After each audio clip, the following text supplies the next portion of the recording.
Hello guys, आज हम देखेंगे कूलॉम्स का नियम बहुत ही सरल, स्पष्ट व आसान तरीके से। हम कूलॉम्स के नियम से फाइट करेंगे एकदम बहुत ही आसान तरीके से। तो शुरू करते हैं कूलॉम्स का नियम। कूलॉम्स के नियम के अनुसार दो बिंदु आवेश Q1 और Q2 दिया रहता है। तो जो बिंदु आवेश दिए हुए हैं Q1 और Q2, उनका गुणनफल उस पर लगने वाला विद्युत बल के अनुक्रमानुपाती तथा उनके जो बीच की दूरी r है उसके वर्ग के व्युत्क्रमानुपाती होता है। तो आप इसको रटने की कोशिश मत करिए, आप समझिए, बहुत ही आसान तरीके से मैं समझाऊंगा। और इसका जो नोट्स है, जो पूरा लिखवाए हुए है, वो वीडियो के जैसे ही अंत होगा तो उसी में आपको प्रोवाइड कर दिया जाएगा। तो वीडियो के अंत में नोट्स भी है, आप ज़रूर चेक करिए और ध्यान से देखते रहिए, क्योंकि समझना ज़रूरी है, रट तो कोई भी लेगा। तो दो बिंदु आवेश मान लेते हैं, Q1 है और दूसरा है Q2 और उनके बीच की जो दूरी है वो है r।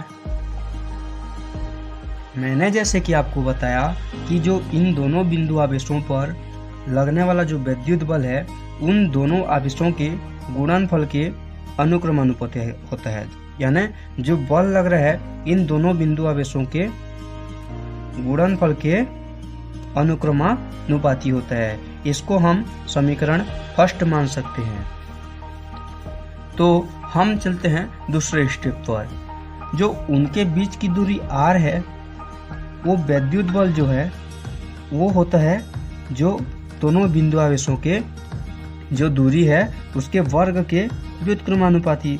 वर्ग के व्युत्क्रमानुपाती कहने का अर्थ है ये। तो हम इसे लिख सकते हैं समीकरण 2। बस इतने में ही अब आपका क्वेश्चन सॉल्व हो जाएगा, कुछ ही सेकंडों या मिनटों में। तो शुरू करते हैं। जैसे कि आप देखेंगे कि दोनों समीकरण में जो f है वो एक ही है और उसका मान जो है ये अलग अलग है। तो क्या हम दोनों f को कॉमन नहीं ले सकते? बस हो गया आपका काम। Q1 Q2 ऐसे ही उनके बीच की दूरी एक है, तो ये एक गुणा होके यहाँ पर r² हो जाएगा। अब जब हम ये जो अनुक्रमानुपाती व्युत्क्रमानुपाती का चिन्ह है, इसे हम हटाएंगे अनुक्रमानुपाती का, तो एक कांस्टेंट आएगा k और Q1 Q2 r²। बस हो गया आपका क्वेश्चन सॉल्व। यही तो है कूलॉम का नियम।